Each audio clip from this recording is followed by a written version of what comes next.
pero que las hay, las hay. Hay materia que están tomando 86 preguntas en 15 minutos.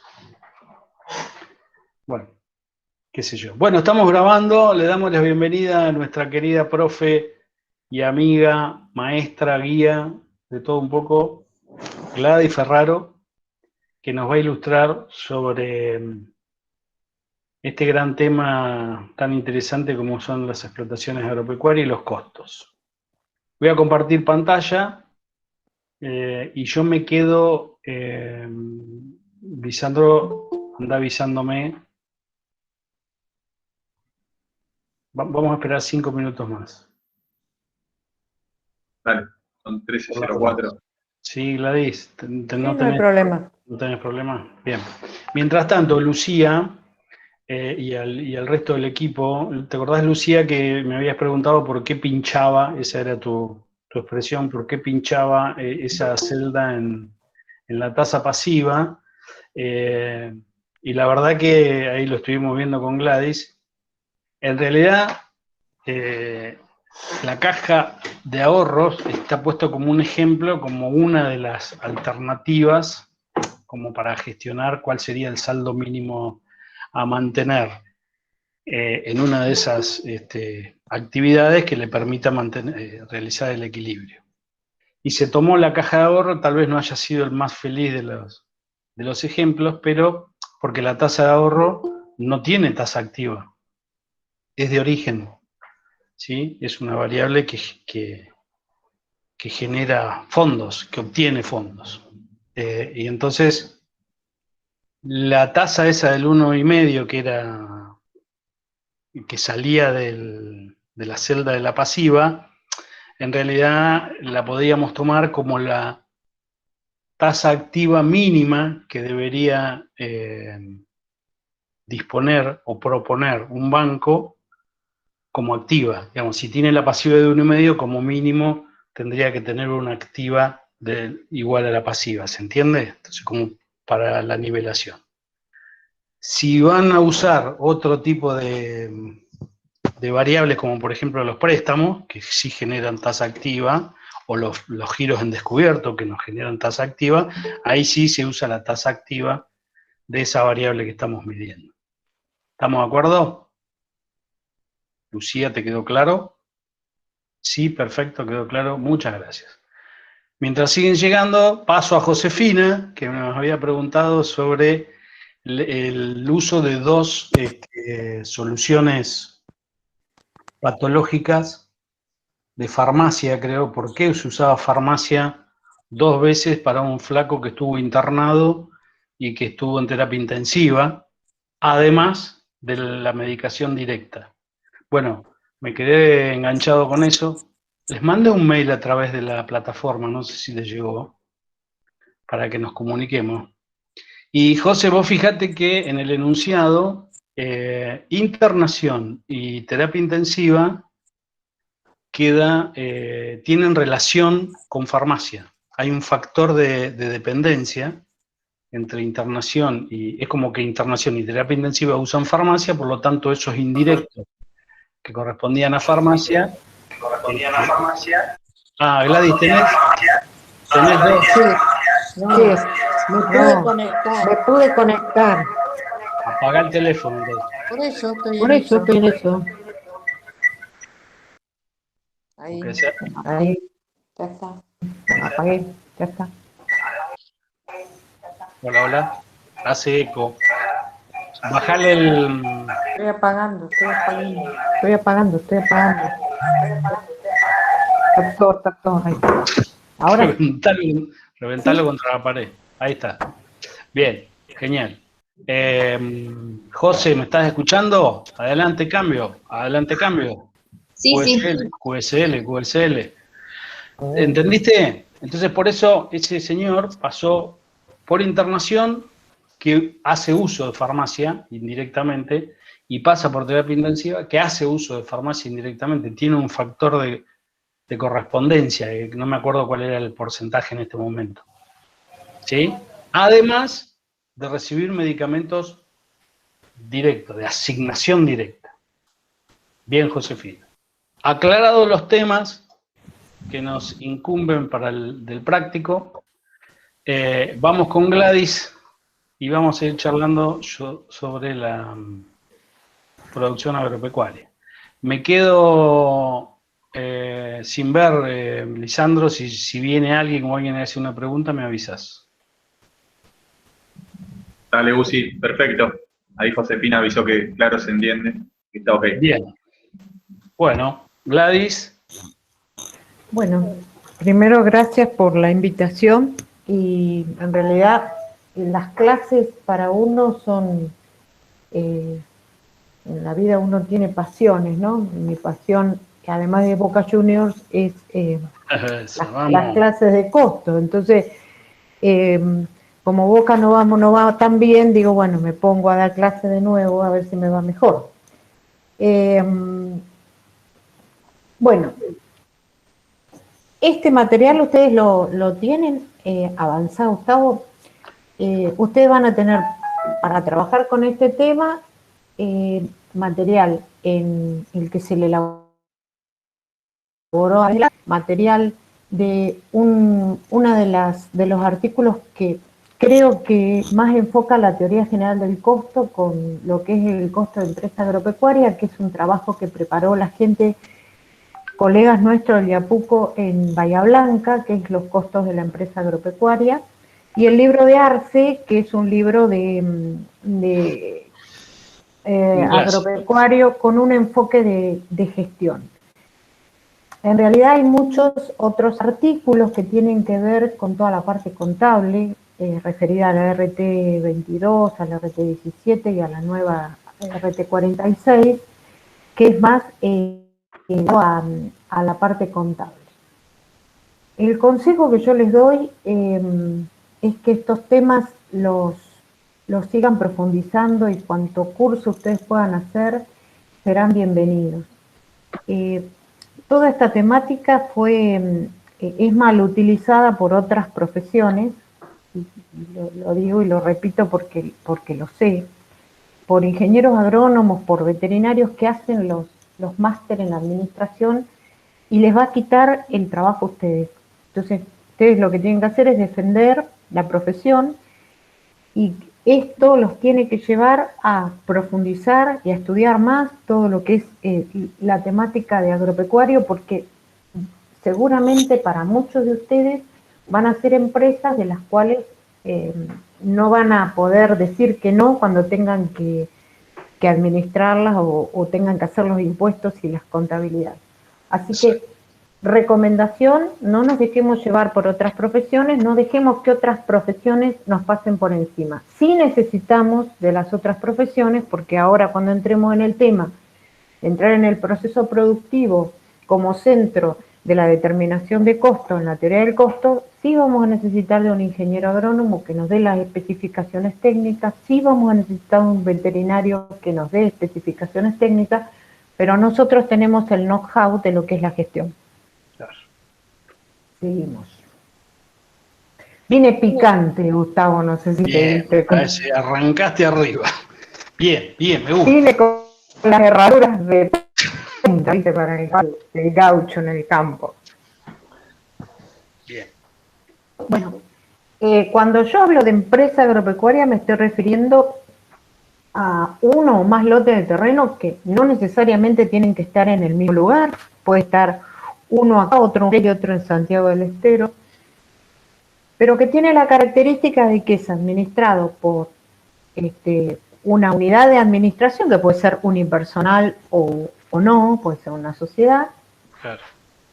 que usa activos comunes, activos fijos comunes, o aun cuando no utilice activos fijos comunes, ejemplo, una cosechadora, ejemplo, una camioneta, sí va a tener una unidad de administración que muchas veces es parte también de la mano de obra común porque es el propio dueño. Y la característica fundamental para que sea una empresa agropecuaria y no una simple explotación agropecuaria es que tiene que, parte de lo que se produce se tiene que vender. ¿Sí? Claro. Y no sería sustento personal, digamos, familiar. Si no se vende, claro, es para el consumo propio. Exacto. Bien. Entonces, estas empresas agropecuarias tienen una característica. Cuando nosotros hablamos de empresa agropecuaria, no nos estamos refiriendo a la que produce trigo, soja, girasol, o carne o leche, sino a todas las actividades del sector primario que tienen una característica de un ciclo vegetativo, o sea que la naturaleza es la que genera la producción de esos bienes. Si bien, perdón, Gladys, vos seguís hablando que tengo que admitir a un alumno.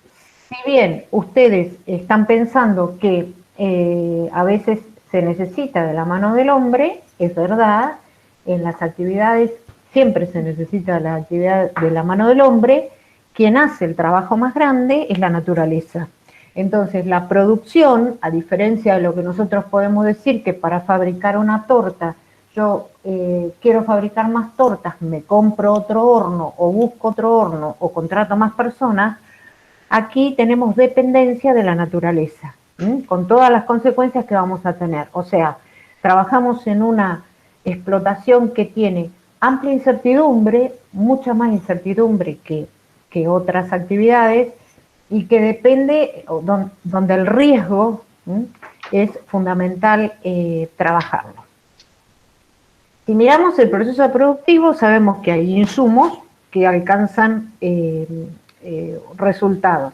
Pero fíjense, te falta un clic, 2 clics más, Gustavo. Fíjense que acá nosotros en esta cadena, no, una para atrás. Eso.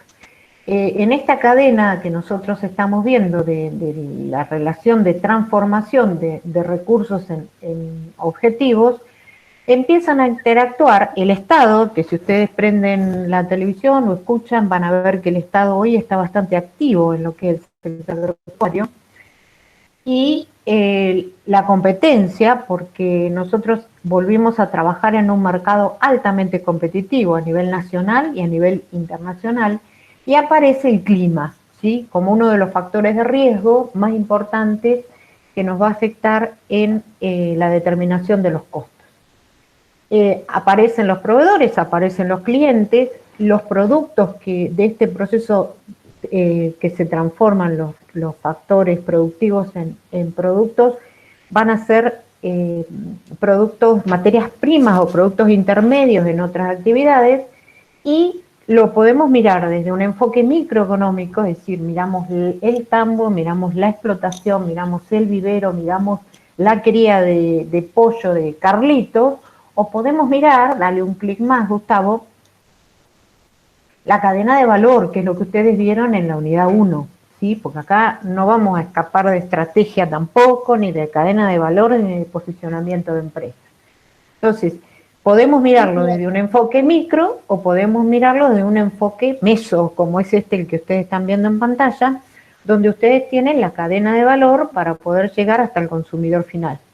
Es decir, yo, en esta parte lo que nosotros vamos a hacer es analizar la parte verde, que es la de producción, que es la que sería la producción primaria. Ustedes ya han trabajado en costos, seguramente en industrias, es decir, en producciones secundarias y terciarias, han visto con Gustavo y con Lisandro, han visto ya servicios, han visto servicios, o sea que ya han capturado todo la cadena de valor que tenemos acá. Vamos a entrar entonces en esa cadena primaria, ¿sí? Donde... Ya, perdón, perdón, la cadena que estábamos viendo es de toda la industria. Exacto. Sí. Donde el agro participaría en el primer eslabón, donde obtenemos productos finales nosotros, pero que van a ser materias primas del resto de los eslabones. Por eso que cuando se estudia cómo influye los costos en el precio del queso que está en el supermercado, lo que se hace es un estudio de eslabones hacia atrás para ver cuánto es lo que cada uno aporta a la economía, ¿no? Y quién es el que se lleva la tajada más grande de ese queso. Perfecto. Entonces, lo que ustedes ven ahí ahora, volvemos a ver el esquema del proceso, pero ahora agregamos la planificación, la organización, la comunicación y el control. Para poder llevar a cabo eso, o sea, esa planificación, esa organización nos lleva a la toma de decisiones. Pero para poder tomar decisiones, clic, clic, Gustavo, para poder tomar decisiones, nosotros fundamentalmente nos tenemos que basar en tres. Son las tres comunes de cualquier empresa, pero que en las agropecuarias son la clave de comienzo de todo el proceso. ¿Qué van a producir? Es decir, tengo que seleccionar si es una actividad, si son varias, si voy a diversificar el riesgo o no, si voy a hacer rotación de cultivos o no, y cuánto voy a producir, y eso vamos a ver que tiene mucha dependencia de lo que es la capacidad de producción y los determinantes específicos de la capacidad de producción, y cómo lo voy a producir, si lo voy a hacer con un sistema mecánico, semimecánico, con más tecnología, menos tecnología, etcétera, etcétera. Todo esto lleva a la toma de decisiones. Clic. Y con el otro clic nos dice que tenemos que tener un buen sistema de información. Seguimos. El sistema de información, a lo que yo me estoy refiriendo, es analizar no solamente el usuario, el modelo que van a aplicar y si es, si es histórico o es predeterminado, sino que se basa primero en que este tipo de empresas también tienen que establecer cuál es la estrategia competitiva que van a tener. Entonces, en la estrategia van a tener que analizar lo mismo que analizaron ustedes en la unidad 1 en costos estratégicos, es decir, en lo que sería la cadena de valor, lo que serían los causales de costos y obviamente el posicionamiento de la empresa. Vamos a seguir con la siguiente, Gustavo. La estrategia. A ustedes ni se les ocurriría que en la empresa agropecuaria estamos hablando de estrategia de liderazgo o estrategia de diferenciación o de nichos de mercado. Bueno, sí, señores. Y hoy más que nunca, por la alta competencia a nivel nacional o a nivel internacional. Una empresa agropecuaria que lidera costos, estamos hablando de venta de commodities, ¿sí? Ningún producto se diferencia de otro.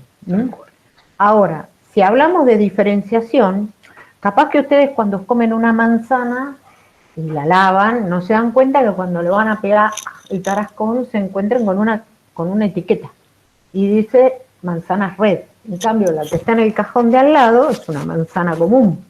Esa manzana red yo estoy pagando un diferencial por la diferenciación del producto. Caso de los limones, caso de las papas, hay papas que son de determinada característica que hacen a la diferenciación. Y la del nicho de mercado. Poné la siguiente que conseguí algunos ejemplos. Si ustedes hoy entran en la web, van a encontrar que hay cursos de Asia Ganadería Competitiva, por ejemplo. ¿Por qué? Porque hay distintas razas de animales que generan distintas carnes y distintas leches que hacen a la diferenciación del producto, que en los mercados internacionales requieren ese tipo de carnes. O, por ejemplo, las aromáticas y las medicinales que están tan de moda ahora, esos son estrategias de nicho de mercado, o sea, busco un sector de mercado donde puedo colocar mis productos. Lo otro que está muy de moda es el producto orgánico, ¿sí? El producto orgánico suelen ser productos de diferenciación.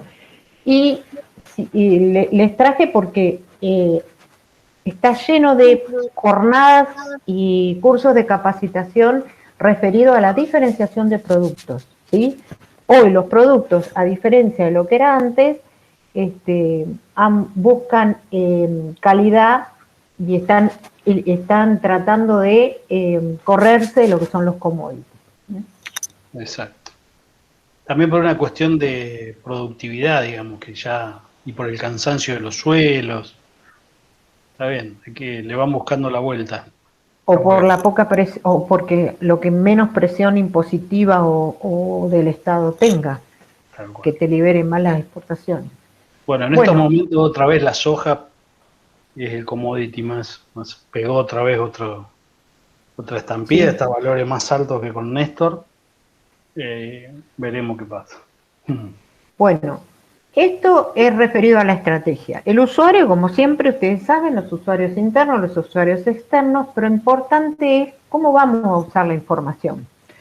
Y la información tiene que ver con la histórica o la predeterminada, a través de, después vamos a ver de los modelos que ustedes pueden aplicar, pero van a tener ejercicios ustedes de planeamiento. Es fundamental, porque yo les dije hoy que hay mucha incertidumbre en esta actividad. Y la incertidumbre se disminuye a través de la planificación. Si yo planifico y trato de ver cómo quedaríamos nosotros en el futuro, podemos disminuir la incertidumbre. Hay muchos portales en los cuales uno tiene que consultar donde hacen una estimación de cómo va a ser el clima en un determinado semestre, y entonces cuando yo tengo, por ejemplo en agricultura, en lo que tengo campaña, puedo entrar perfectamente, ubicar mi territorio y me establece una proyección de cómo sería el clima para esos 6 meses. Entonces yo ya sé si va a haber sequía, si va a haber exceso de lluvia, y eso me ayuda a definir qué y cuánto. Entonces, cuando nosotros no trabajamos con planificación, ahí van a encontrar que la incertidumbre se transforma en certeza. Y eso significa que si yo no planifiqué la sequía y tengo que contratar un equipo de riesgo, cuando nosotros normalizamos a través de la planificación, toda dispersión que existe entre lo que normalizamos y lo que realmente obtenemos, lo decimos que es una anormalidad. Pero si nosotros tenemos un mayor costo por un equipo de riego que no lo habíamos previsto, si trabajamos a resultante decimos tuvimos mayores costos, y en realidad no tuvimos mayores costos, en realidad tuvimos una anormalidad, algo que nosotros podíamos haber previsto y sin embargo no lo hicimos. Por eso aparece que el mayor costo por ociosidad o el mayor costo por consumos, por ejemplo, de fertilizantes, generalmente nosotros decimos es más certidumbre. No, es mayor costo. Claro, perfecto. Entonces, las técnicas para hacer ese planeamiento lo van a ver en la unidad que viene, que ustedes tienen todo lo que es planeamiento de corto plazo, y lo van a poder hacer sobre base cero, es decir, no miro para atrás y aplico todo hacia adelante, que evita burocracias o evita decir, bueno, a ver, che, ¿cuánto consumimos de glifosato en el periodo anterior? 50, bueno, ponele 57 por las dudas. El por las dudas en el base cero no lo tenemos, ¿sí? Y el del mirarlo lo anterior para proyectar, siempre con estos cuidados de no generar los abultamientos que en realidad sirven para generar anormalidades. Y siempre bajo escenarios, el medio, el positivo o el mejor y el peor, ¿sí? Nunca en un solo escenario. Por otro lado, medir los resultados es muy complejo, y es complejo porque seguimos mercados complejos, porque tenemos productos que son heterogéneos, porque hay mucha competencia, porque depende de la localización que tengo y del clima, y fundamentalmente en este tipo de actividades, como en cualquier otra, hay una percepción por parte del productor distinta que lleva a que el modelo mental del productor refleje acciones distintas para alcanzar resultados diferentes, ¿sí? Y esto nos lleva a pensar el cuadro, en la escala siguiente que tenés donde está el gaucho mirando al tigre. Seguramente, Gustavo, cuando trabajaron en la primera unidad, que trabajaron modelos mentales, les debo haber hablado de las diferencias que hay respecto a la visión de una persona para poder alcanzar el resultado. Y en las empresas agropecuarias se han logrado identificar dos tipos de empresarios. Seguimos. El empresario tradicional y el empresario más moderno, ¿sí? Y eso tiene que ver con el modelo mental que me lleva a obtener los resultados.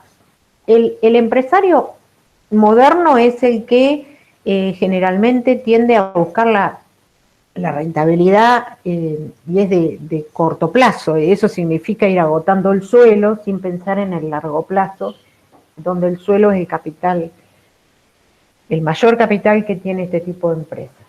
Entonces, quiere maximizar sus ingresos, lo que hace es monocultivo, utilizan tecnologías modernas, ¿sí? Mano de obra asalariada, a diferencia de lo que es el agricultor tradicional.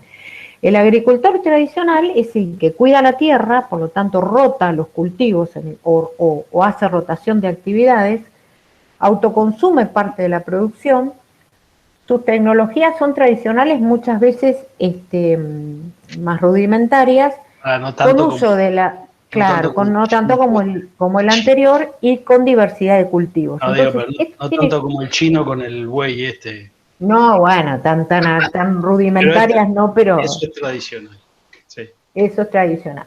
Y eso tiene que ver en la búsqueda de los resultados. Y eso tiene que ver en qué herramientas de gestión son más permeables. Generalmente ahora, la mayoría de los tradicionales tienen generaciones que ya trabajan en el campo, pero tienen más tecnología de gestión o en realidad nosotros decimos que hay más profesionalización del agro. Eso te iba a decir, el tema de lo tradicional y lo moderno es como que cuando se va metiendo las nuevas generaciones en la empresa o en la explotación familiar, se puede ir tendiendo al cambio de modelo mental, digamos. Podés tender al cambio de modelo mental, depende de quién tome las directivas, porque claro, muchas veces la profesionalización va en lo que es la gestión, pero los modelos tradicionales hacen que, o sea, si vos sembraste papa, te vas a quedar con la papa, o si vos sembraste siembra fina y siembra gruesa, rotás y no permitís que venga un papero, por ejemplo, a tu campo. No te lo van a permitir. Sí, es una cuestión de un abordaje de unas cuantas aristas, digamos, este tema de justamente sí, lo de la transición, y digamos, no solo tiene que ver con la tecnología y los modelos mentales, sino unos cuantos. Pero justamente cuando vos planificás, tenés que tener en cuenta los componentes de la sociedad o los componentes del grupo, porque son los que en definitiva te van a afectar en la toma de decisiones. Totalmente de acuerdo. Sí. Bien. Es muy distinto a dejarlo en manos de un ente gerenciador, digamos, por así decirlo. Exactamente. Entonces, cuando toda esa información, tomando estos factores que son cuantitativos o cualitativos, como es el caso del modelo mental, volvemos a caer en qué sistema de información nosotros utilizamos desde los costos. Entonces, podemos utilizar el costeo histórico o el costeo predeterminado, excepto en que nosotros estamos viendo para qué lo vamos a usar la información. Si la información que yo estoy elaborando va a la FIP para la liquidación de impuestos o va para la elaboración de los balances, yo no puedo, clic Gustavo de nuevo, yo no puedo no ignorar que hay otra vez otro clic, que hay una resolución que es la 46 que reemplaza a la 22 y a la 17 que me dice cómo tengo que costear los inventarios biológicos o sea, los activos biológicos. Entonces, eso es lo que ustedes van a ver. Creo que, Gustavo, tienen una contabilidad agropecuaria o algo de contabilidad agropecuaria, los chicos ahora. En estados contables, vemos. En Conta 3. Ustedes van a ver que ahí no van a poder costear con las cosas que nosotros le decimos y la teoría del costo y trabajar con la normalidad. Bueno, ahí tenemos que cumplir a rajatabla con la resolución técnica. Ahora, nosotros vamos a trabajar con modelos completos o variables y lo que les aconsejamos es que lo hagan de forma predeterminada, o sea, donde inclusive nosotros vamos a tener que ir incorporando y van a tener que ir acostumbrándose cada vez más a incorporar lo que son los costos ecológicos, ¿sí? Que llevan a la sostenibilidad y la sustentabilidad porque es fundamental en este tipo de sectores. La huella de carbono, Gustavo. Qué lindo. ¿Para qué van a hacer costos? O sea, ¿cuál es el objetivo de hacer costos? Obviamente, ya se los dije, es calcular el costo real, el normalizado y calcular cuáles son las variaciones. que les permita la toma de decisiones y por lo tanto el planeamiento. ¿Por qué? ¿Por qué los costos son importantes en el planeamiento? Si ustedes tienen que hacer el presupuesto de un campo, ¿sí? Cualquiera, producción de limones, producción de trigo, producción de terneros, producción de huevos, de lo que quieran en el sector primario. ¿Por dónde arrancan? Pregunta. ¿Por lo que venden o por lo que pueden producir? Pregunta no retórica, digo. No. Van a tener que arrancar. Claro, van a tener que arrancar por lo que van a producir. O sea, si yo vendo terneros, ¿cuántos terneros puedo llegar a vender? La cantidad de vientres que tenga. Si yo vendo leche cruda, ¿cuánta leche cruda puedo vender? La cantidad que puedo llegar a ordeñar de las vacas que puedo haber hecho servir para poder generar la leche. ¿Cuánto trigo puedo cosechar y vender? Y depende de la cantidad de hectáreas que tenga y el tipo de insumo que haya puesto. Entonces siempre primero producción y después venta. Aunque venta a mí me implique pensar que en función a lo que el precio, como dijo Gustavo recién, de la soja internacional, me lleve a determinar que voy a producir soja. Pero cuánto dependerá de la cantidad de hectáreas que tenga y de la cantidad, y ahora vamos a ver de las características que tenga mi suelo. ¿Está claro esto? Entonces, arrancan con la planificación, pero siempre tienen que arrancar desde lo que van a producir. Bien. ¿Para qué usa un productor el costo? Justamente para todo lo que estuvimos diciendo recién, y también lo debería utilizar el Estado, que es el punto B, el que sigue. Perdón, Gladys, sí. Perdón. Hagamos la distinción, que esto es así, digamos, voy a arrancar desde la producción hacia la venta por el tipo de mercado de que se trata, digamos. Siempre tengo mercado para colocar mi producto. Sí. ¿Estamos de acuerdo? Cagnoli primero toma como nave insignia lo que puede llegar a vender y en base a eso producir, porque si no, los chorizos se le pudren. Digamos, es una correlación entre los estoqueos y esto, como son mercados perfectos y siempre tienen, siempre se va a comprar la producción, por eso es así. Pero, sin embargo, Gustavo, a mí me tocó trabajar durante 2 o 3 años para Monsanto. En la facultad capacitaba a los vendedores de Monsanto. Y lo que tenían que hacer los vendedores de semillas era, previa a la campaña de siembra, tenían que salir a consultar a los empresarios, a los productores, para ver qué es lo que iban a sembrar, para poder fabricar el híbrido acorde a la necesidad que iban a tener esos productores. O sea, como vos fíjate cómo, aún en este sector, también la oferta depende de lo que se demanda, ¿no? Siempre a la inversa. Sí. Y inclusive se les había dado curso a los productores para enseñarles a planificar, que eso es lo que me tocaba a mí, para poder ver qué insumo iban a necesitar para que Monsanto fabricara con 6 meses de anticipación los insumos que ellos iban a necesitar. Y ahí tenían un agravante. El agravante es que en muchas de las zonas donde tenían los productores, los grandes consumidores eran pools de siembra, y el pool de siembra no arrienda siempre en el mismo lugar. Entonces era buscar un productor o la planificación de un productor, pero después no era el área donde ellos les tocaba vender. O sea que es complejo, por eso yo digo que son sectores complejos en la gestión. Es muy complejo. Bueno, el hecho de que sea la naturaleza la que te marca el ritmo de tu producción, obvio, eso complejiza todo. Claro. Obvio.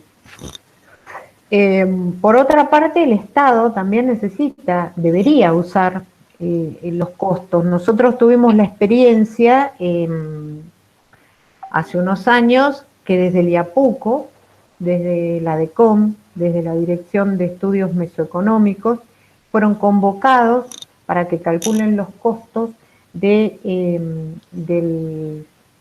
la leche, era Gustavo, y del queso, de productos, sí. Y bueno, y después pidieron de la carne también, porque es una de las mejores formas de control de precio y para formular políticas justamente para promoción e incentivo de la producción. O sea, no se hace reteniendo mediante retenciones o no permitiendo exportaciones, se hace estudiando costos para ver dentro de los eslabones cómo está cada uno de los eslabones de la cadena. Exacto. Bien. ¿Hasta acá alguna pregunta? Todavía no entramos en cómo se determina el costo, sino en los factores que yo tengo que tener en cuenta para empezar a hacer costos. Entonces, ¿qué tengo en cuenta para tener que hacer costos? Y tengo que saber la zona o la región. Acuérdense que en una empresa puede ser que haya distintas zonas, localizaciones en distintas zonas. El tamaño, porque fundamentalmente eso va a depender de volumen de producción y los costos, no solamente en el componente físico, sino en el componente monetario que yo puedo obtener por los volúmenes de compra. El tipo de propiedad, si es una sociedad o una unipersonal, y eso también tiene que ver con los costos impositivos que genera según el tipo de empresa que ustedes están trabajando, si están más o menos desarrollados tecnológicamente, y el grado de gestión empresarial que ustedes tengan, que es un poco lo que recién estábamos hablando y que hablábamos con Lisandro también. Bien, ¿por dónde partimos? ¿Cuál es el punto de partida? El punto de partida es pensar, y dale clic nomás, que la naturaleza entonces va a formar parte de uno de los recursos formado por el suelo, el clima y el agua, y en ese proceso de transformación aparece el ciclo biológico, que es la capacidad que tiene una planta o un animal de poder crecer y reproducirse, para generar el resultado final. Ahora bien, me pregunto, el crecimiento y la producción va a tener que tener un tiempo, con lo cual en el proceso productivo vamos a tener que depender de las etapas que la naturaleza genera en ese producto final, para llegar al producto final, y ya no es que pongo un horno más o pongo una empleada más para hacer la torta. Dependo por eso que les dije que el clima era uno de los factores que más incertidumbre me podría dejar. Entonces, ¿por dónde arranco? Arranco como ustedes arrancan costos, siempre diciendo cuál es la capacidad que tengo, o sea, la aptitud que tengo para producir, el 100% es la siguiente, Gustavo, y un clic más. Y la capacidad que yo tengo es el suelo. El suelo es el capital más importante que tengo, pero fundamentalmente hacia la capacidad.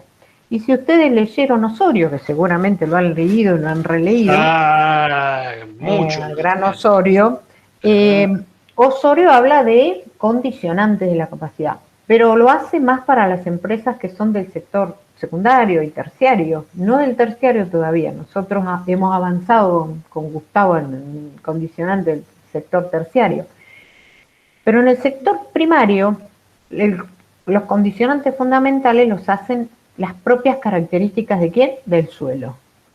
Entonces, cuando yo analizo el suelo, yo tengo que analizar lo que se llama, en principio, la aptitud productiva. Y hoy cuando les dije que sí iba a necesitar de profesionales, no iba a permitir que me pasen por encima, pero sí voy a necesitar de profesionales, justamente es para esto.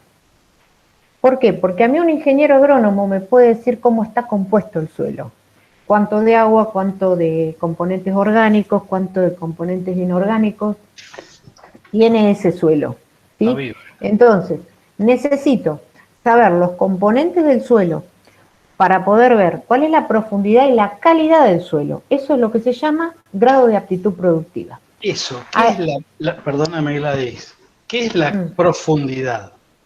Es de cómo está compuesto las capas rocosas, de las capas orgánicas, de las capas inorgánicas. Por ejemplo, si vos me decís el suelo cerca de una zona rocosa, yo te digo cuál es la profundidad, o un ingeniero agrónomo te dice cuál es la profundidad en la obtención de napas, dónde tenés cuántos componentes, dónde están los componentes orgánicos e inorgánicos. Claro. Y además tiene que ver con la calidad, porque no solamente es la profundidad, sino la calidad, porque si ustedes están en los suelos del norte, en los suelos del Chaco, por ejemplo, es totalmente impermeable el suelo, o sea, tiene materia orgánica, pero tiene una capa que es totalmente, que impermeabiliza, entonces por ejemplo, cuando llueve mucho y hay muchos feedlots en el norte y llueve mucho, las vacas mueren por ahogamiento, porque se forma una pileta, una pelopincho ahí adentro, donde las vacas se pisan unas a otras y se mueren por ahogamiento. Por eso hay tanto arroz también, ¿sí? Porque son suelos que son, claro, pero por eso les digo que lo que yo voy a producir, qué voy a producir y cuánto, depende de la profundidad y de la calidad del suelo, más allá de la extensión que yo tenga del suelo. Por otro lado, la profundidad y la calidad tiene dos condicionantes más. Donde está ubicado, no es lo mismo un campo en Tandil que en Dolores, que es totalmente inundable, y cuáles son los condicionantes, de acuerdo a la localización del clima, ¿sí? La lluvia, las heladas, la temperatura, etcétera, etcétera. Entonces, cuando yo tengo la capacidad, digo, tengo 100 hectáreas. De las 100 hectáreas, ¿cuántos son producibles? Y podríamos decir el 80%, porque en el 20% está la casita, está la entrada, ¿verdad? Tengo el 80%. Del 80%, ¿cuáles los condicionantes que yo tengo? ¿Cómo es el grado de aptitud de la tierra en función a la localización y al clima? Y ese panorama me lo da el ingeniero agrónomo. Porque yo puedo conocer, pero las características que me van a decir cuál es el rinde, que acuérdense que a partir de ahí largo la planificación, tiene que ser un especialista. Entonces, una vez que yo analicé el suelo, yo tendría que ver también de qué manera voy a utilizarlo ese suelo, que es la que viene en Staudt. El hombre mete cucharas adentro del suelo y generalmente degrada el suelo. Y la degradación del suelo y la contaminación, o sea, el exceso de por ejemplo, no solamente de agroquímicos que eliminan las especies, sino la utilización de mucho riego artificial que saliniza la tierra, también están generando problemas en lo que es la destrucción del ecosistema. Olvídate, todo el sector papero está tremendo. Pero acá hay una disyuntiva, más rentabilidad o más ecología, ¿no? Si yo quiero más rentable, es un uso más intensivo de productos que me acortan los tiempos de producción, o bien que mejora el rinde, pero a costa de eliminar componentes orgánicos de la tierra, o los nutrientes de la tierra. Entonces, siempre decimos, mayor costo, producción sustentable, pero va a generar mayores costos, menor productividad, mayores costos, pero ¿qué es lo que beneficio? Que el suelo, que es mi capacidad productiva y que es el capital, el mayor capital que tiene, lo tienen a largo plazo asegurado por calidad de suelo. Claro, pues si no, ese condicionante que te da el suelo cada vez va a ser mayor, digamos, va a tener cada vez menos capacidad. Hay otros estudios, por ejemplo, que donde la tierra fue erosionada, por ejemplo en el norte por las inundaciones, plantando pinos y vuelven a generar los nutrientes, pero eso demanda 20, 25 o 30 años para poder recuperar la tierra. Claro. La que viene, exactamente. La que viene es de qué manera podríamos hacer manejo sustentable. Un manejo sustentable se hace a través de la rotación de actividades agrícolas-ganaderas o aún en la rotación de los cultivos, no generar el monocultivo, no es soja, sino que nosotros tenemos que rotar con otros oleaginosos, cereales o la plantación, que el ingeniero agrónomo me diga que puedo llegar a recuperar determinados materiales orgánicos.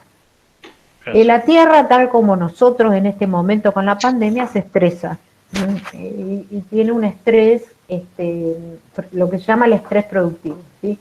Y el estrés productivo afecta en la productividad, obviamente, del factor suelo. Yo recién se los mencioné que uno de los estrés más importantes es el riego artificial, ¿sí? Que produce la alcalinización de los suelos. El estrés hídrico, ¿no? ¿Se llama? Exacto, exactamente. ¿Sí? Y otro es la siembra directa, que a pesar de que es lo que más se recomienda, los excesos de agroquímicos en la siembra directa también logran, por ejemplo, las contaminaciones de las napas, que después produce problemas en la población, ¿sí? Hay lugares, a mí me ha tocado ir a dar clase al norte, donde lo primero que me decían era no tome agua, porque el agua corriente, el agua de la napa, estaba contaminada porque es zona sojera, ultra sojera, la parte del Chaco, de Charatas. Entonces me decían, no tome agua porque está contaminada el agua, ¿sí? Hasta y le dabas a la birra todo el día. Claro, claro. Y inclusive hasta con malformaciones humanas generadas por los altos grados de agroquímicos. Perdóname, Gladys, cuando es siembra directa se mete más agroquímico para las malezas, digamos. Porque vos haces barbecho químico. Lo primero que haces es barbecho químico. No das vuelta a nada y... Dejás todo y apurás para la siembra con químicos. Matás el barbecho con químicos, o sea, con el Roundup. Chao. Bien. Glifosato. Eso. Bien. ¿Qué producimos, Bla? Y vamos a producir, deberíamos hacerlo en función a un FODA, como siempre. ¿Qué fortalezas tengo? ¿Cómo está mi suelo? ¿Qué es lo que me pide el mercado? Si el mercado demanda de determinado tipo, si mi suelo lo permite, si tengo el capital para poder hacer frente a esa actividad y demás. Entonces siempre se parte de diagnosticar cómo estamos y cómo están afuera, o sea, mirar las fortalezas, las debilidades, como vieron en la unidad 1, siempre, acá también. Una vez que ustedes hicieron el análisis de cómo estamos, decidimos qué es lo que vamos a producir, previamente habiendo hecho uso de el análisis. Y acá tiene que ver lo que hablamos hoy con Lisandro, que era el modelo mental y de quién decide también, de quién ayuda en la decisión, porque seguí en la que viene, Gustavo. Porque a veces las decisiones son en función a lo que me fue bien en el periodo anterior y lo hago, o a lo que está demandando el mercado. Claro. De acuerdo a los índices históricos que tenemos, el INTA ayuda mucho en esto para ver cuáles son los rendimientos, sobre todo si yo arriendo un lugar donde no tuve la experiencia de haber realizado ningún tipo de actividad. Lo primero que van a hacer, seguimos, es decidir qué producir. Acuérdense que cuando planificamos, arrancamos de la producción para seguir a la venta y no al revés, como hace una empresa que dice, ¿qué voy a vender? Entonces, en función a lo que voy a vender, voy a producir. Acá es al revés. Entonces digo, ¿qué tipo de cultivo? ¿Qué cantidad de hectáreas tengo para hacerlo? ¿Y cuál es el rinde? El rinde generalmente me lo va a dar un ingeniero agrónomo en base a profundidad, aptitud del suelo, insumos que yo le voy a poner y el clima que se proyecta en función a la localización del lugar. Una vez que determinaron cuánto van a producir, es decir, componentes físicos, necesitan saber los componentes físicos de los insumos que van a necesitar para poder hacer frente a esta producción. Seguimos. Decido cómo voy a producir, porque también el cómo voy a producir les va a generar a ustedes factores. Van a hacerlo de siembra directa, van a trabajar con un tambo manual o semimanual, tienen equipos propios o van a alquilar. El ustedes o lo llevan a engorde a través del servicio, de lo que es el servicio de FITLO, y el terreno lo utilizan, lo arriendan, o el terreno lo utilizan para una actividad agrícola, por ejemplo. Ustedes que saben, toma de decisiones. Gladys, ¿este es el cincel? ¿El arado cincel? Sí. Sí, como vos acá no surqueás con la convencional, se hace se hace de manera directa. Claro. Bien. Y lo que tenés abajo son las distintas semillas que van por surco, ¿sí? Entonces se pone la cantidad, claro, y entonces es alta eficiencia porque te va dando la cantidad óptima de semilla por surco. Sí, sí. Si habré llenado los tarchitos de todo el sembrador. Yo era un hombre de a caballo, Gladys, también, ¿eh? Claro, me imagino yo, me imagino. Sí. Bien. Sí. Una vez que definieron qué van a producir, cuánto van a producir, acuérdense de la capacidad, tienen que definir cuál va a ser el objeto de costeo y obviamente la unidad de costeo. Entonces, si el resultado final al que yo quiero alcanzar es novillos, porque yo engordo el novillo para venderlo como carne, la unidad de costo va a ser kilos, ¿sí? Si yo lo que vendo es leche cruda, la unidad de costo va a ser litros. Si yo lo que vendo son los terneros, porque tengo un tambo y vendo terneros machos porque me quedo solamente con las terneras, son cabezas mi unidad de costeo. Si yo tengo soja, pueden ser quintales o pueden ser toneladas. Si tengo superficie, son hectáreas, ¿sí? Entonces, objeto de costo y cuál es la unidad de costo. Una vez que determiné eso y establecí cuáles son con los componentes físicos que son necesarios, que ahora vamos a ver cómo, y el componente monetario, ustedes clasificarán en variables, fijos, directos, indirectos. Pueden ser fijos directos a un determinado lote, pueden ser fijos directos a un determinado cultivo, ¿sí? Entonces buscarán o costearán por órdenes o por proceso, buscarán cuáles son las bases, las mejores bases. En la siguiente van a encontrar, por ejemplo, un ejemplo de un costeo por órdenes cuando es una implementación de maíz, porque es perfectamente aplicable a un lote de maíz, por ejemplo. Ahí van a tener cuál es la siembra, cuál es el periodo de cosecha, y van a tener los potreros identificados para poder hacer la mejor gestión, la ubicación de los potreros, y van a ver que tienen los costos directos de producción y los costos de mano de obra, los financieros y los costos, los indirectos que van a ser distribuidos, por ejemplo, el costo del arado, el costo de los alambrados, los impuestos y demás, que de alguna manera se los van a tener que asignar al lote de maíz. Y por otro lado, si tuvieran ganado, tienen el ganado ya es por proceso. ¿Por qué? Porque en realidad nosotros acá lo que tenemos, al generar el engorde, lo podemos hacer perfectamente por proceso. Y lo mismo, costean directamente lo que va al rodeo específico, en este caso son terneros de destete, que es un tambo, para poder determinar cuánto es el costo por cabeza de ternero. Claro. En el anterior, lo que estamos costeando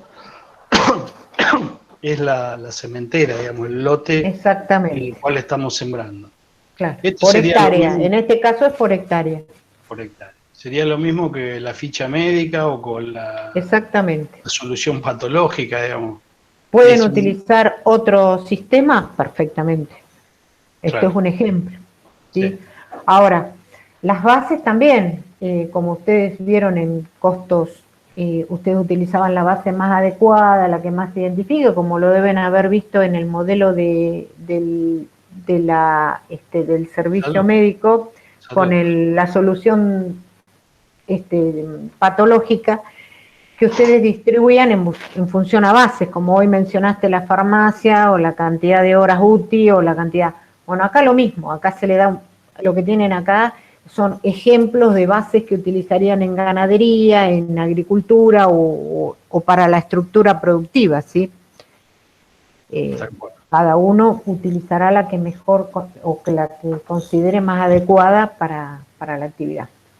¿Seguimos? Sí, un viejo profesor que era Juan Carlos Vázquez, que ustedes ni lo conocieron, pero nosotros digamos, él siempre nos decía que las bases tienen que ser medianamente lógicas. La base está, decía un La base director está, técnico que decía, teníamos nosotros. tal cual. Bueno, acá en ganadería lo mismo, ¿sí? Para la distribución de esos costos que son indirectos a la actividad de ganadería, lo pueden hacer por cantidad. Y lo que tienen acá es lo que tienen ya acá es el caso que ustedes tienen del ejercicio de cómo teniendo una actividad diversificada de agricultura y ganadería con costos fijos propios de la actividad de agricultura y de ganadería, van a tener costos comunes a los dos. Entonces, ¿qué base podrían tomar para poder asignarlos a cada una de las actividades? Considerando que de lo que ustedes tienen, el mapeo chiquitito abajo, hay cosas que son comunes a las dos actividades. Tal cual. Bien. Esto es una forma que nosotros consideramos que por ahí es la, no sé si la más prolija, pero separar los costos por variabilidad para que les permita hacer un análisis marginal y separarlos por funciones, ¿sí? Lo que serían costos de producción. Los costos de producción siempre es importante separar los que son de implementación, los que son de cosecha y de arrendamiento, porque si después tengo que tomar la decisión, si lo tercerizo, lo hago yo, o cómo lo hago, siempre tener los costos separados por cada una de las actividades, ¿sí? Lo mismo para la parte de implementación de lo que es el cultivo en este caso, hacerlo por la labor propia, la labor contratada y los insumos, siempre separados, porque son decisiones que yo voy a tener que tomar en el momento. Entonces, definido el nivel de actividad, establecido cuál es el resultado, cuál es el objeto de costo que yo tengo que tomar, y los factores que son necesarios para producirlos, arranco con el mapeo del proceso. Sí, seguí, Gustavo. Entonces, definí cuáles son los factores productivos, incluyendo obviamente la naturaleza, y tengo que entrar en esto, que es muy importante, que es el crecimiento y la producción, hacer el mapeo. Cuando hago el mapeo, me encuentro que el factor suelo, que es un factor sumamente importante, vuelvo a repetir, en este caso es una actividad agrícola-ganadera, agrícola porque parte de los cereales que yo utilizo, en este caso maíz, los utilizo como alimento, como insumo para el ganadero, y fíjense que tengo dos salidas, dos resultados de costos, el producto agrícola y el producto autogenerado, que sería el maíz, para alimento del ganado. Entonces voy a tener el factor suelo, el factor rodeo, ¿sí? Con todos sus factores productivos, y actividades de apoyo que son comunes a las agrícolas. Vuelvo a repetir lo de hoy, buscar una base para poder distribuirlas, de la actividad tanto agrícola como ganadera. Ahora, ¿qué pasa en el medio? En el medio hay un proceso de crecimiento, y que para poder determinar todos estos factores que son necesarios en estas flechitas que ustedes tienen aquí adentro, tenemos que ir a la siguiente, Gustavo, porque tenemos que empezar a ver, vamos a la siguiente, los tiempos. Es fundamental en el proceso, tal cual como ustedes lo saben hacer, el mapeo, incorporar los tiempos del crecimiento biológico, porque en cada etapa del proceso yo voy a necesitar determinada cantidad de insumos, en el componente físico va a ser distinto en cada uno de las etapas. Lo mismo para ganadería, es exactamente lo mismo, ¿sí? Me explico a lo que quiero llegar, que no me alcanza con ver el vínculo que hay entre los recursos y los resultados, sino que en ese vínculo hay tiempo, que es el que genera la transformación y el agregado de valor, que lo genera la naturaleza. ¿Me explico? Entonces... O sea, y cuanto más tardía sea la siembra, más tardía será el producto final, digamos, el objeto de Claro, costo. por eso les dije que es fundamental el clima, porque si entre mayo y octubre yo sé que va a haber seca o va a haber demasiado agua, yo ya tengo que prever qué recursos necesito para poder eliminar el efecto que ello me puede generar. Claro. ¿Qué es el O jojoto? El jojoto. no es del maíz esto, pero es porque en realidad yo lo tomé de México, no lo tomé de acá. Ah, Es maíz pero mexicano. está bien. Sería jojoto. El elote. Qué grande. Bueno, Bien. seguimos.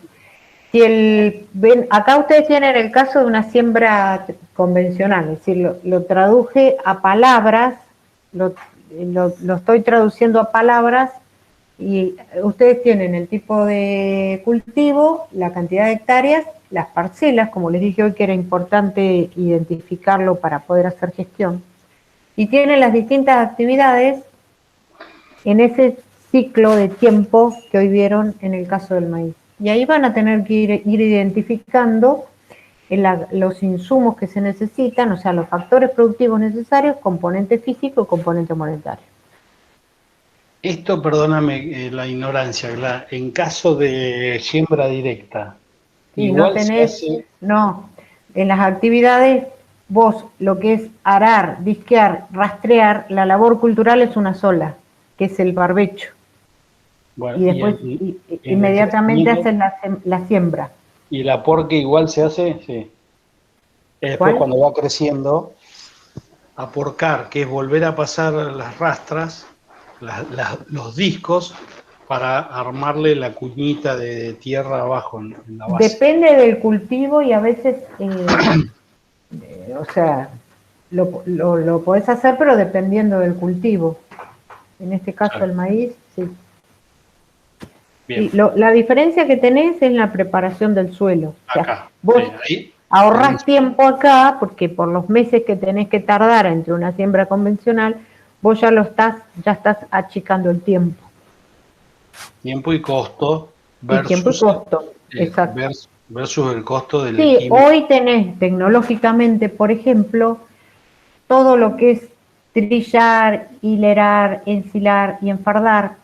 Vos hoy tenés una máquina que a su vez te va tirando lo que es todo lo que sería para el armado de fardo, hasta te arma el fardo y a su vez tiene la manga directa que va cargando al camión. Entonces te vas evitando y vas haciendo todo al mismo tiempo. Sí. Es más, el camión tiene la obligación de cargar en bolsa, que las van embolsando y tiene el gancho para levantarlo, y si hoy el camión no tiene el gancho grúa, no puede entrar al campo o no te contratan. Muy bien. Bien. Entonces, este sería el mapeo de siembra convencional. El que viene es un mapeo de lo que sería la ganadería. Pásalo porque esto lo nombramos. En este caso es una ganadería de cría, ¿sí? Que sería desde lo que es la gestación hasta la venta de animales, ¿sí? En este caso se hace a través de inseminación, pero cualquier cría de cualquier proceso de ganado, que puede ser de engorde, por ejemplo, porque por el tipo de fenotipo y todo, estamos hablando de cría de animales de raza, ¿no? Siempre es lo mismo, tener que hacer el proceso productivo. Pasar a la siguiente, que tenemos el caso lo que ustedes ven acá, es para el caso del tambo, por ejemplo. Yo necesito saber el periodo de destete para ver cuándo el animal está otra vez en condiciones de ser gestada, todo depende de la alimentación también que tenga, para poder tener la provisión de leche de manera continua de acuerdo a la cantidad de rodeos que tengan. Este análisis que me dice que en etapa de gestación qué le tengo que incorporar, la vacunación, la alimentación al animal y demás, no se olviden que hasta el momento de destete, desde el momento de aparición hasta el destete, yo tengo que saber bien los costos porque tengo vaca con ternero al pie. El ternerito recién tendría costos a partir del destete, y mientras tanto tiene el costo, es como una producción conjunta, ¿no? Son costos conjuntos de la madre y del hijo. Entonces, esto es fundamental, este análisis, para saber qué requerimientos de insumos necesito y para saber cuántos animales tengo que poner en gestación para poder generar la leche necesaria para poder que el tambo funcione. Seguimos, me parece que ahí puse lo del tambo, el destete precoz. También. Seguimos. Lo que tienen ahí, lo que utilizan seguramente en contabilidad, que es los cambios de categorías, ¿sí? En impuestos, ¿sí? Los cambios de categoría que también para nosotros cuando tenemos que hacer costos y llegar a los procesos, al proceso final, dependiendo de qué quiero como objetivo, también son importantes. Esto lo van a encontrar en el libro que le tienen subido, que es el libro de Regina Durán y su equipo, el que yo les hablaba hoy. Acá les traje un caso. Lo primero que tienen ahí es una cadena productiva de la producción de leche y todos sus derivados. Vamos a trabajar con el tambo y vamos a trabajar desde el sector meso a un sector micro. Vamos a entrar en un tambo, vamos a calcular el costo del tambo. Cuando vamos a entrar en el costo del tambo, lo primero que van a hacer, de acuerdo a lo que vimos nosotros ahora, es determinar la capacidad de producción. Y ojo que acá la capacidad de producción depende de la cantidad de vientres que tengan. O sea, no solo, y la cantidad de suelo, porque el suelo puede tener tanta cantidad de animales, lo que se llaman rodeos, tanta cantidad de animales por metro cuadrado. Entonces, yo necesito saber cuántos vientres tengo, cuántos machos tengo para servir, para poder generar la preñez necesaria para poder tener el circuito de leche. Entonces, clic, Gustavo, tengo que ver la capacidad de producción para determinar el nivel de producción. Entonces me aparecen las vaquitas, porque la vaquita acá es una máquina de fabricar leche, y por otro lado me aparece la cantidad de bajadas que tengo en un ordeñe para poder regularlo. Lo que van a tener arriba es, determiné la capacidad de producción, el nivel de actividad, proceso productivo. Para el proceso productivo necesito saber todos los tiempos que a mí me generan entre el servicio, la preñez, la gestación, la aparición, para poder generar el ciclo y la cantidad necesaria para determinar la cantidad de leches que yo quiero producir. Entonces, eso quería saber. 4 partos puede bancarse, o sea, 4 ciclos de preñez de una vaca. Depende de la alimentación, depende de si tuvo servicios naturales o inseminados, o sea, depende de un montón de factores. Acá tiene que ver mucho la alimentación que tiene y la dureza del pasto, porque la vaca, la preñez de la vaca también depende de cómo es la dentadura, si se desgasta o no, para saber si la buena alimentación hace que sea fértil o no. ¿Sí? Es todo un proceso del tambo. Una vez que determinaron la capacidad y nivel de actividad y todo el proceso que ven ahí, lo siguiente sería cuál es el objeto de costo, cuál es la unidad de costo que voy a utilizar. En este caso voy a utilizar el objeto de costo, la leche cruda, ¿sí? La unidad de costo, litro por hectárea. ¿Sí? Y ahí empiezo a determinar en ese ciclo productivo que ustedes ven ahí, cuáles son todos los componentes físicos que necesito en las distintas etapas con su componente monetario. En función, obviamente, a la capacidad y a esos determinantes de la capacidad que determinaban el nivel de actividad. Entonces, el paso siguiente, sin descuidarnos de lo que es el proceso en sí en tiempo, es considerar algo que para mí es fundamental, y son los costos ecológicos. ¿Sí? A ver, hoy en Europa no pasa inadvertido que el producto tenga un sello de decir cuidado del medio ambiente o disminución de la huella ecológica. Entonces, si quiero competir en mercados internacionales, lo quiero hacer. Si quiero continuar con una rentabilidad sostenible en el tiempo, tengo que tener en cuenta los costos ambientales, es fundamental. Y después acá les agregué un plus, hay dos plus. Esto tiene que ver con servicio, porque en realidad el servicio del FICLO en realidad es una hotelería de animales. Si no los tengo en mi campo, los llevo a una hotelería, me cobran por día que tienen el animal para engordarlo. Ese contrato que yo hago con la empresa es me cobran las vacunaciones o lo que es la sanidad, me cobran el día del alimento, ¿sí? Y obviamente la ganancia del dueño del ciclo, y lo que yo hago es engordarlo en menor tiempo, ¿sí? Pasar la siguiente. El tiempo de engorde de un ternero destetado es entre 12 y 14 meses, es mucho más rápido que en el sistema pastoril, aunque la calidad de la carne no sea la misma, ¿sí? Pero es una decisión que uno tiene que tomar, es decir, puedo utilizar el campo para una actividad que me sea más rentable y los animales los engordo en un fitlo, entonces hago el análisis de toma de decisiones. Que ya vieron, Gustavo, en la unidad anterior, me parece. Toma decisiones, sí. El parciales, me parece. ¡Apa! Ajá. Ajá. Ojo con el ciclo, muchachos, tengan en cuenta esto. Guarda. Será una toma de decisiones de... No, de un ciclo, ¿no será? Mirá vos. Peleaste ahí, Gladys, me parece. Después se hacen vegetarianos como yo, después de la decisión que tengo que tomar. Sí. Bien, el bonus plus que les pongo es algo que me pasó a mí hace muchos años.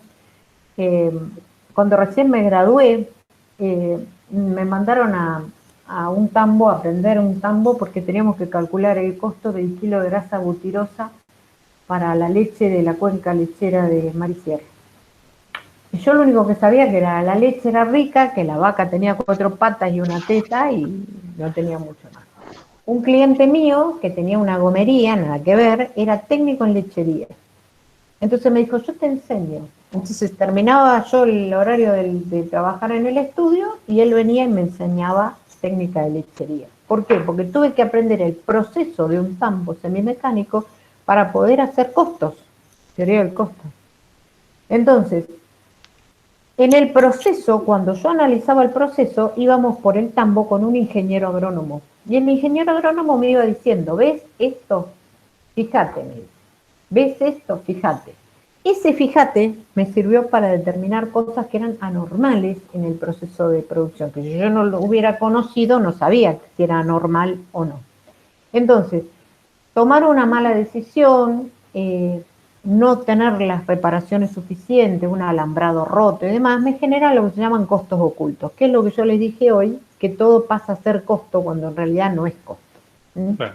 Entonces, ¿qué es fundamental en todo eso? Mi abuela me dijo que siempre juntara las monedas, más allá de los billetes, ¿no? Entonces, en la próxima, Gustavo, en realidad, ¿ven? Por cuidar las monedas dejamos tirados los billetes, me decía la abuela. Los pasos para detectar los costos ocultos es, primero, analizar el proceso. Para analizar el proceso y buscar las ineficiencias o los desperdicios de insumo de tiempo, tengo que estar al lado de alguien que sabe del proceso. Entonces, me dice, ¿ves? Por esto, por esto, por esto. Entonces yo ya sé dónde. Por otro lado, lo que tengo que saber es cuánto me genera de factores que yo mal utilizo o los que estoy utilizando con esa ineficiencia. Y por otro lado, decir, bueno, por haber hecho esto, ¿cuánto dejé de ganar? Sería el lucro cesante que me generaría a mí el costo oculto. Cuando pasamos por era un tambo semimecánico que lo que tenía era pastura propia y pasaba la cortadora, pasaba una determinada cantidad de veces y me dijo, mira, las cuchillas de esa máquina están desafiladas.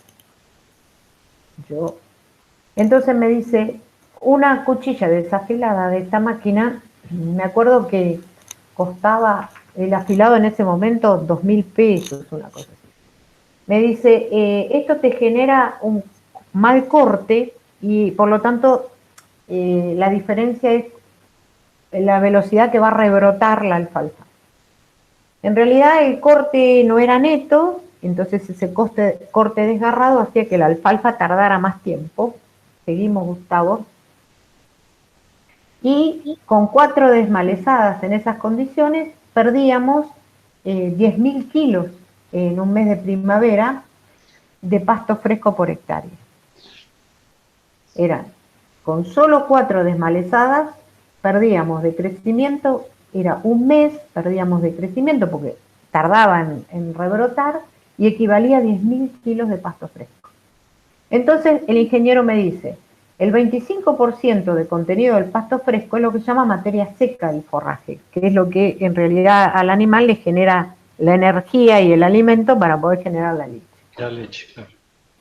Entonces, materia seca en el forraje son 2.500 kilos, de esos 10.000. Suponiendo un 50% de eficiencia por parte de la hacienda de Tambo, que es el 50% absorben de la materia seca para transformar en leche, son 1.250 kilos de materia seca que levanta el animal del campo, que se transforman en 1.250 litros de leche. Es uno a uno. Kilo, claro. Si teníamos 100 hectáreas de alfalfa, son 125.000 kilos. O sea, son 125.000 litros de leche que yo dejé de obtener. En ese momento el litro de leche, el costo se calculaba por grasa butirosa, hoy se calcula sobre proteínas.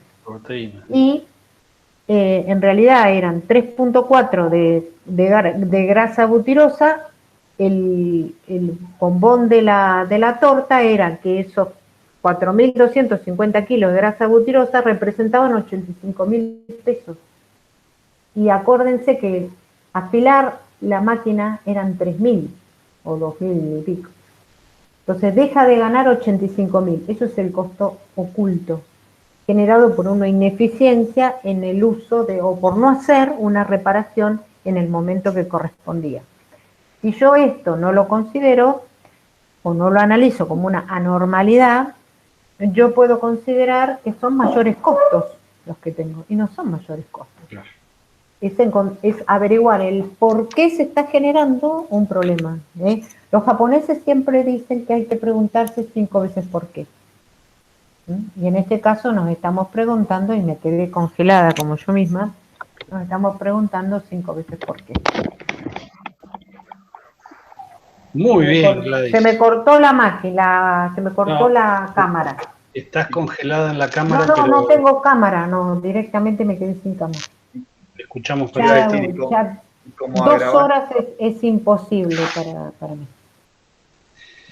Bueno, iba a decir, y como agravante, encima de esa ineficiencia, campaña tras campaña, año tras año, justamente se profundiza la ineficiencia.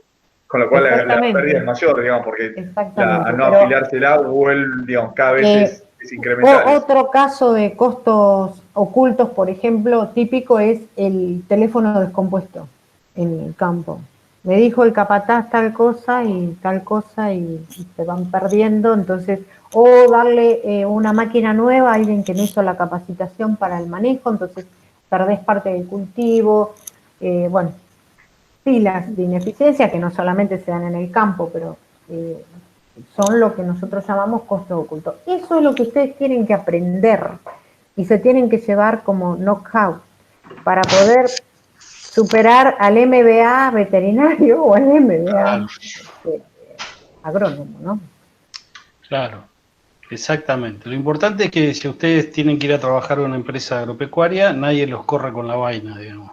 No. Ustedes se sientan y van a ser capaces de hacer costos, porque es de aplicación la teoría del costo, con todas los ribetes que les acaba de decir Gladys, que en el medio está ese famoso crecimiento vegetativo, el aspecto biológico de la cosa, que hay tiempo que hay que respetar. Que nos supera como profesión, que tenemos que recurrir al que sepa, al veterinario que sabe, o al ingeniero agrónomo que sabe, que él nos va a decir perfectamente cuál es el ciclo.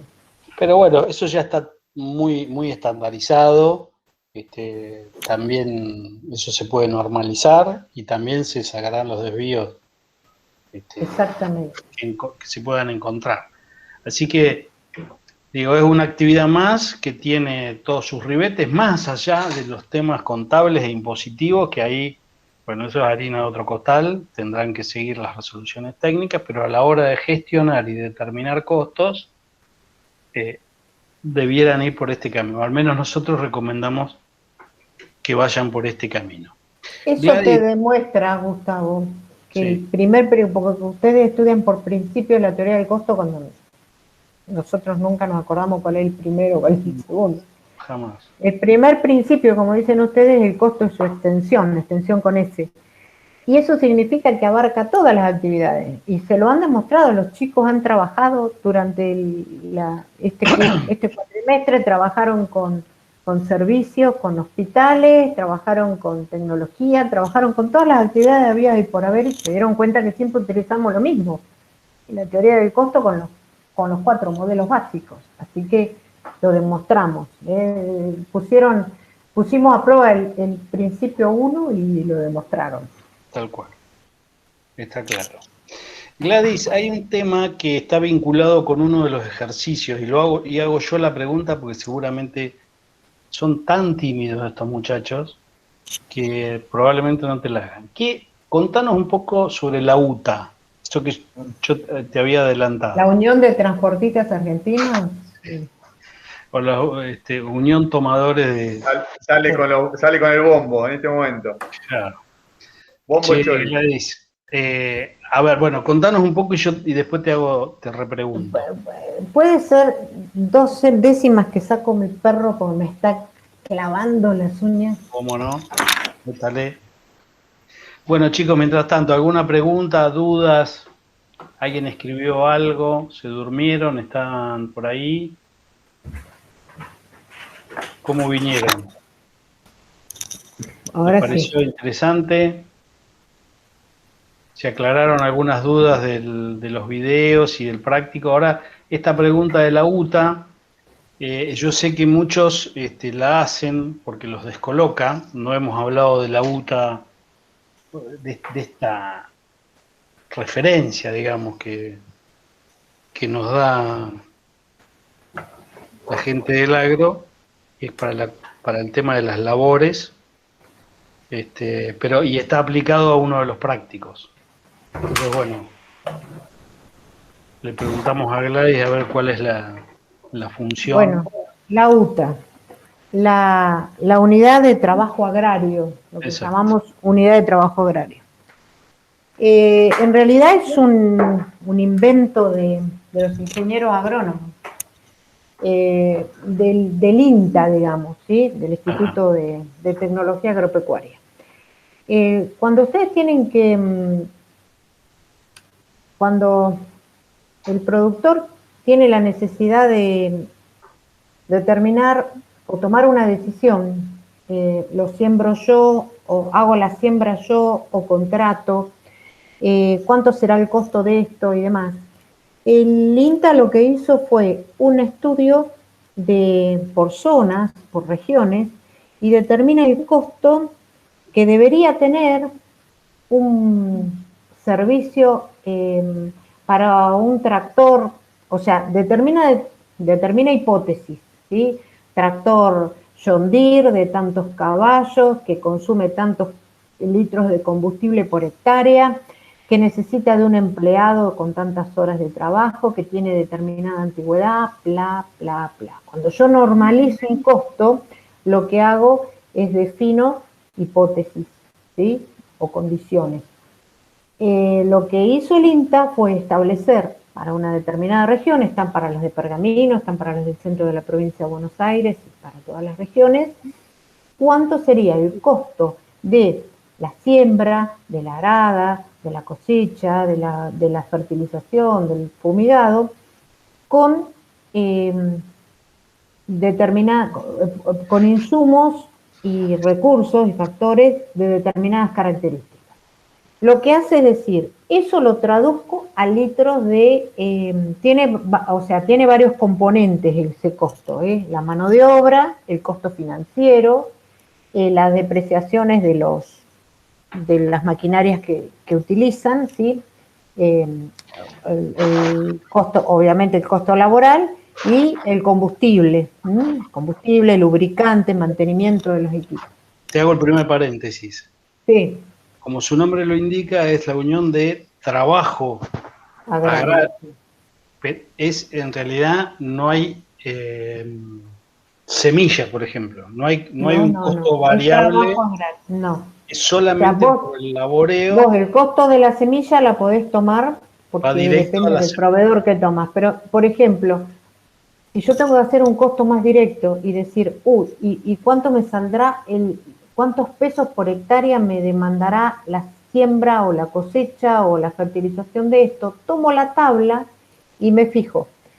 Eso se traduce a un valor indicativo, 1, 1,5, 1,2, que siempre tiene un referencial. Hay una actividad que es referencial, que es la de arada, o la de siembra, de acuerdo si es siembra directa, y se traduce en litros de combustible.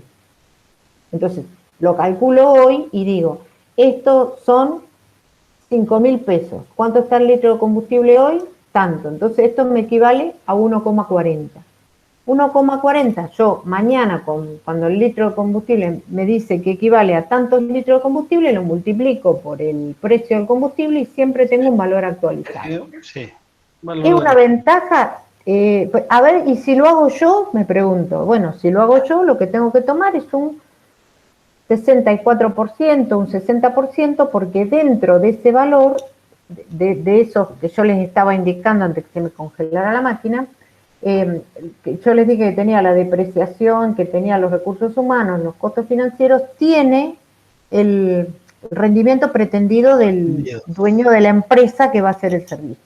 Entonces, si lo haces vos al trabajo, le quitas un porcentaje que sería el equivalente al rendimiento mínimo pretendido por esa persona y te quedarían los costos normalizados o estandarizados de alguna manera. Bueno, pero es un modelo para referenciar.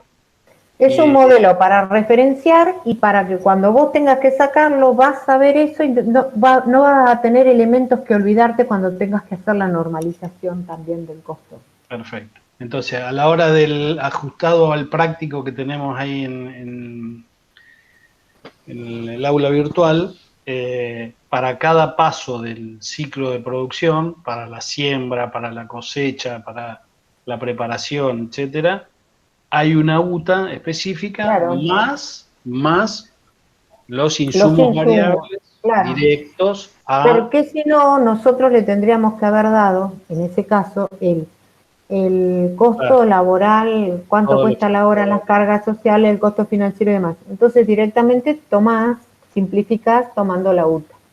Bien.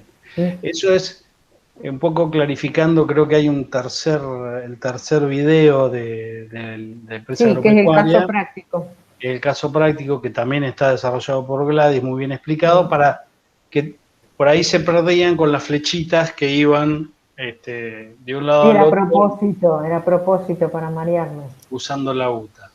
La venganza, que yo no iba a estar después, entonces les dije, bueno.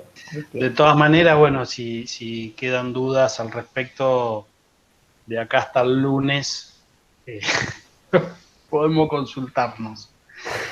Pero les voy a spoilear un final. Ya se los dije el otro día, que de explotación agropecuaria, o sea, que no van a tener que calcular algo específicamente de explotación agropecuaria, tal vez tengan que tomar decisiones dentro de una explotación agropecuaria, con algún dato que tiró Gladys hoy.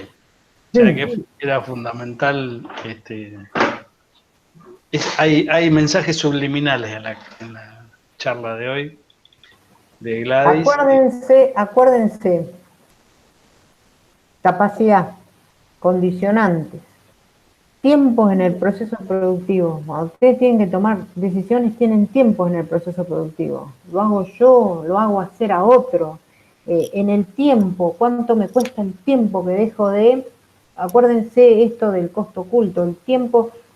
Si yo tengo el tiempo parado, un campo, lo tengo ocioso, ¿cuesta plata o no cuesta plata tenerlo ocioso?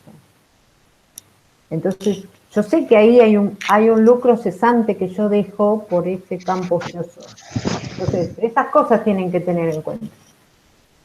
Gladys, y si yo tengo un tambo y por supuesto que digamos, la condición sine qua non para que la vaca dé leche es que hacerlas parir, digamos, y tener terneritos.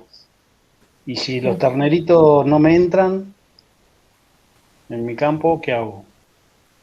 Y eso ahí vos tenés que tomar una decisión. Es decir, a ver, el mercado está ofreciendo buen precio por el kilo vivo lo engordo y lo vendo después como novillo, o directamente los crío yo en mi campo, no tengo lugar, alquilo un campo, los engordo y los vendo como carne, ¿no? Como novillo. A veces se venden como ternero ya, o sea, vos vendés el ternero.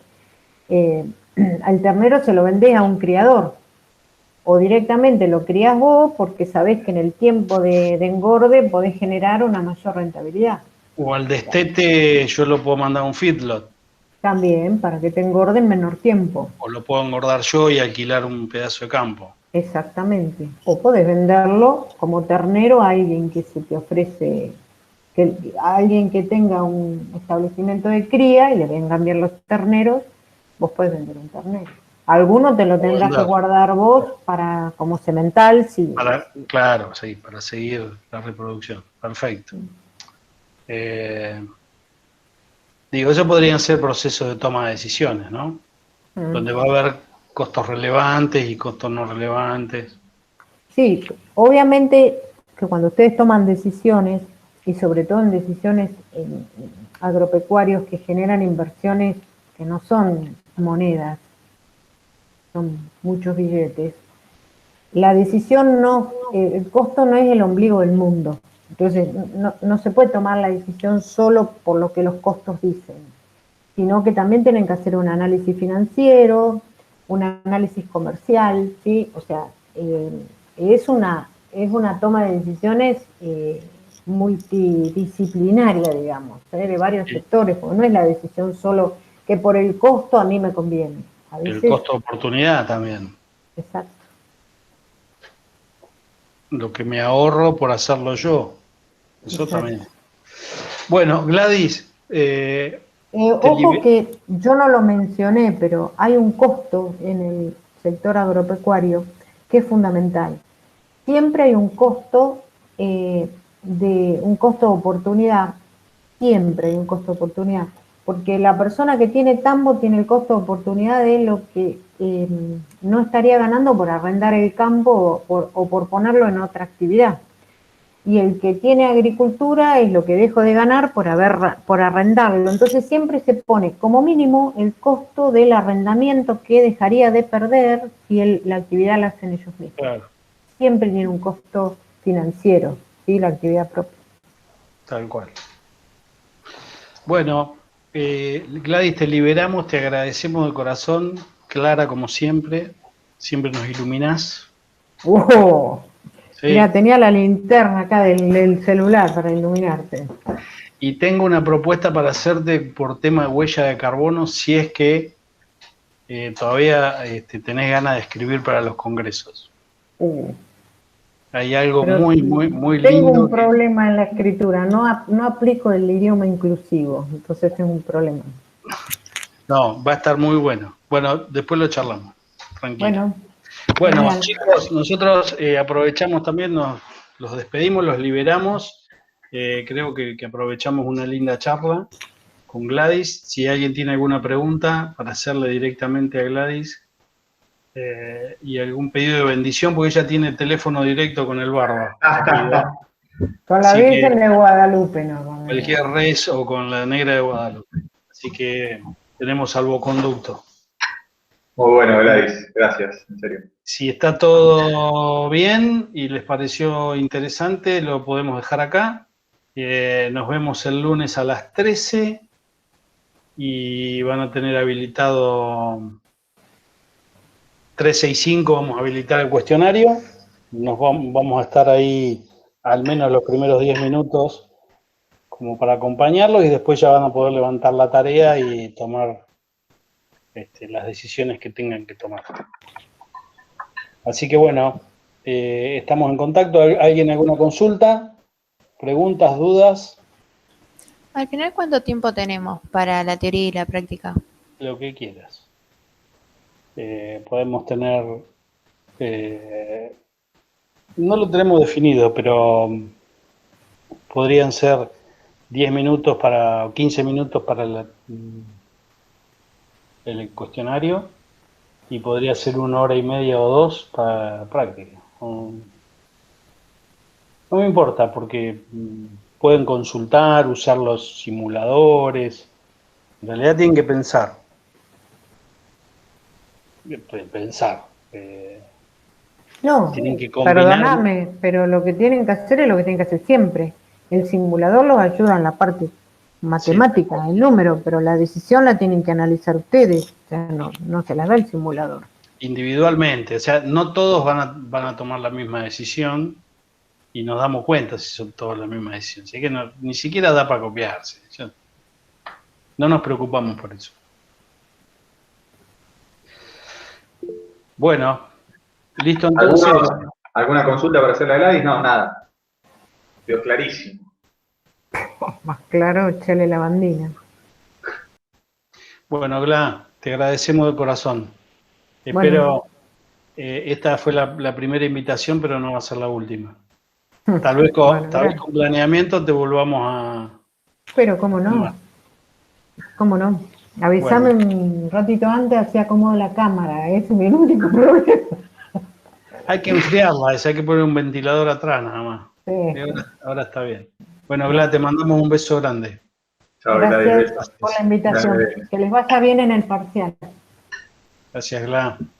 Muchas gracias. Bueno, señores, dejamos de grabar entonces. Una linda charla.